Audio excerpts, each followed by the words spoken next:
મહેસાણા જિલ્લા ભાજપના આગેવાનોએ દિલ્હી વિજયની ઉજવણી કરી।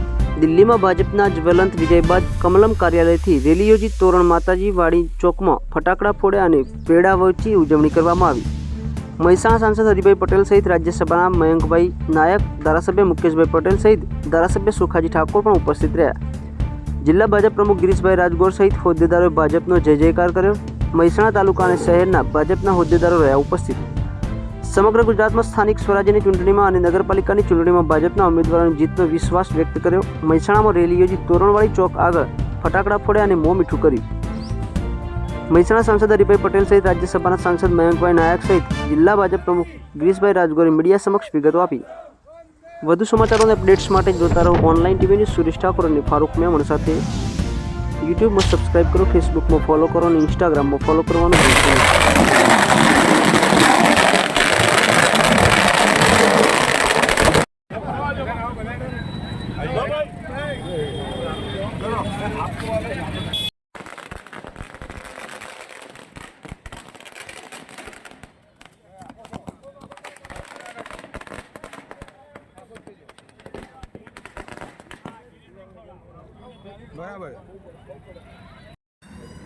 શું કહેશો સાહેબ, આજે ભારતીય જનતા પાર્ટીએ 27 વર્ષ પછી દિલ્હીમાં શાસન મેળવ્યું? આજે અમારા માટે ખૂબ ખુશીનો દિવસ છે। 2024ની છેલ્લી ચૂંટણી મહારાષ્ટ્રની હતી અને મહારાષ્ટ્રના મતદારોએ ભારતીય જનતા પાર્ટીને જીતાડીને વર્ષનું પૂર્ણાવતિ કરી હતી અને આજે 2025માં પહેલી ચૂંટણી હતી, એમાં દિલ્હીના મતદારોએ ભારતીય જનતા પાર્ટી ઉપર વિશ્વાસ કળશ ઢોળ્યો અને ભારતીય જનતા પાર્ટીના શાસન સોંપ્યું। એટલે મતદારોનો ખૂબ ખૂબ આભાર અને ભારતીય જનતા પાર્ટી માટે આજે ખૂબ મોટો દિવસ છે।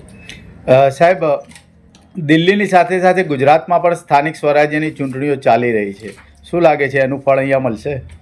મને દેશના લોકપ્રિય પ્રધાનમંત્રી વૈશ્વિક નેતૃત્વ જે પૂરું પાડી રહ્યા છે એ મહેસાણાના આપણા પનોતા પુત્ર નરેન્દ્રભાઈ મોદી સાહેબના નેતૃત્વમાં જ્યારે આજે દિલ્હી જીત્યા છીએ અને દિલ્હીમાં છેલ્લા 10 વર્ષના ચાલતા જૂઠાણાઓનો આજે પર્દાફાશ થયો છે અને એ જૂઠાણાઓના આધારે કેજરીવાલ ખુદ હાર્યા છે। કેજરીવાલ પોતે પોતાની સીટ બચાવી શક્યા નથી, ત્યારે આ દિલ્હીના પ્રજાજનો મતદારોએ એમને ઓળખ્યા એ દેશ માટે ખૂબ મોટી વાત છે।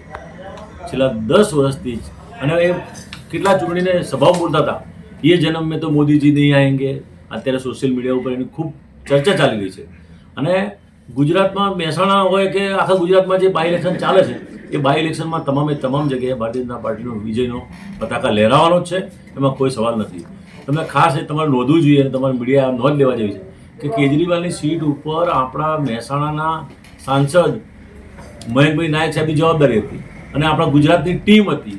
એટલું માઇક્રો પ્લાનિંગ કર્યું, એના કારણે જે વિજય મળ્યો છે, એટલે આપણી જે ગુજરાતની ટીમને ખૂબ ખૂબ અભિનંદન।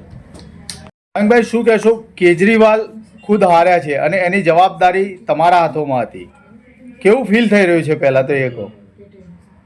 देश के यशस्वी प्रधानमंत्री माननीय मोदी जी के नेतृत्व में जिस तरह से दिल्ली विधानसभा के चुनाव भारतीय जनता पार्टी के देवतुल्य कार्यकर्ताओं और दिल्ली की जनता को समझाने के लिए कार्यकर्ता ने कड़ी मेहनत की, उसके बाद जो आज नतीजे आए उसके आधार पर मैं कह सकता हूं कि भारतीय जनता पार्टी के कार्यकर्ताओं की मेहनत रंग लाई है। और जो अहंकार वाली, भ्रष्टाचार वाली जो सरकार थी आम आदमी पार्टी की, उसको उखाड़ फेंक के भारतीय जनता पार्टी की डबल इंजन की विकास वाली सरकार को आज दिल्ली में प्रजा ने मौका दिया। इसलिए मैं आपके माध्यम से भारतीय जनता पार्टी के सभी देवतुल्य कार्यकर्ताओं को, दिल्ली की जनता को और हमारे प्रधानमंत्री माननीय मोदी जी और हमारे गुरु एवं सहकारिता मंत्री आदरणीय अमित भाई शाह साहब को, राष्ट्रीय अध्यक्ष आदरणीय नड्डा जी को और हमारे राष्ट्रीय मुख्य संगठन महामंत्री आदरणीय BL संतोष जी का यहाँ से आभार प्रकट करता हूँ, जिन्होंने मेरे को वहाँ काम करने का दायित्व दिया था। वो काम मैंने गुजरात से टीम बुलाई थी, टीम के आधार पे हमने जो माइक्रो मैनेजमेंट के आधार पे वहाँ काम किया, उसका नतीजा ये है कि केजरीवाल अपने घर में कल से बैठेगा। मयंक भाई, क्या कहोगे, गुजरात की जो पॉलिटिक्स सिस्टम है वहाँ पे दिल्ली में काम कर गई? विकास की राजनीति सब जगह काम करेगी। ये नरेंद्र भाई मोदी का बिल्कुल डबल इंजन सरकार का जो फॉर्मूला है वो 14 राज्यों में सफल है। 15वां राज्य है जहाँ पे डबल इंजन की सरकार बनने जा रही है। ज्ञाति जाति धर्म पंथ एवं समुदाय से ऊपर उठ के विकास की राजनीति का जो मॉडल है उसको दिल्ली की जनता ने अपनाया है और 26-27 साल बाद पुनः भारतीय जनता पार्टी दिल्ली की सेवा में लगेगी। मयंक भाई, और एक सवाल है कि पूरे देश में भगवा लहरा रहा है, उसके लिए जो भारतीय जनता पार्टी काम करी है, क्या लगता है उसकी शुरुआत हो चुकी है? भारतीय जनता पार्टी का कार्यकर्ता हर हमेशा पार्टी के दिशा निर्देश पे बताए जाने वाले काम करने के लिए प्रजा के बीच में जाने के लिए तत्पर होता है। न केवल राजनीतिक बल्कि सामाजिक जिम्मेदारियों को निभाते हुए समाज में जो कोई परेशानी आती, जैसे पिछले वर्ष कोरोना था, बाढ़ थी, ऐसे जो विपत्ति आपत्ति के दिन होते तब भी हमारा भारतीय जनता पार्टी का कार्यकर्ता प्रजा के साथ कंधे से कंधा मिला के तन मन धन से प्रजा के साथ जुड़ा रहता है और उसके कारण ये परिणाम हमको मिलता है। ભાઈ, શું કહેશો? ભારતીય જનતા પાર્ટીએ 27 વર્ષ પછી દિલ્હીમાં પોતાનો ભગવો લહેરાવ્યો છે. માનનીય યશસ્વી વડાપ્રધાન શ્રી નરેન્દ્રભાઈ મોદી સાહેબના નેતૃત્વમાં સમગ્ર દેશમાં ભારતીય જનતા પાર્ટીની એનડીએ સરકારના નેતૃત્વમાં વિકાસ થઈ રહ્યો ત્યારે દિલ્હીની પ્રજા પણ વિકાસ તરફ આજે નજર કરી છે અને વિકાસની વાત લઈને દિલ્હીની પ્રજાએ આજે જે ચુકાદો આપ્યો છે ખરેખર એ દિલ્હીના ભારતીય જનતા પાર્ટીના કાર્યકર્તાઓ અને આપણા માનનીય નરેન્દ્રભાઈ મોદી સાહેબના નેતૃત્વમાં જે વિશ્વાસ મૂક્યો છે કરી બતાવ્યો છે. હવે દિલ્હી એક વિકાસની દિશામાં આગળ વધશે. ઘણા વર્ષો બાદ આજે ભારતીય જનતા પાર્ટીની સરકાર ત્યાં આવી છે ત્યારે દિલ્હીમાં ચોક્કસ વિકાસના ચોક્કસ દ્રશ્યો દેખાશે અને વિકાસ એક આગળ ગતિ વધશે. લોકોને સંતોષકારક વહીવટ પણ ત્યાં મળશે. 2047ની તૈયારી કહી શકીએ?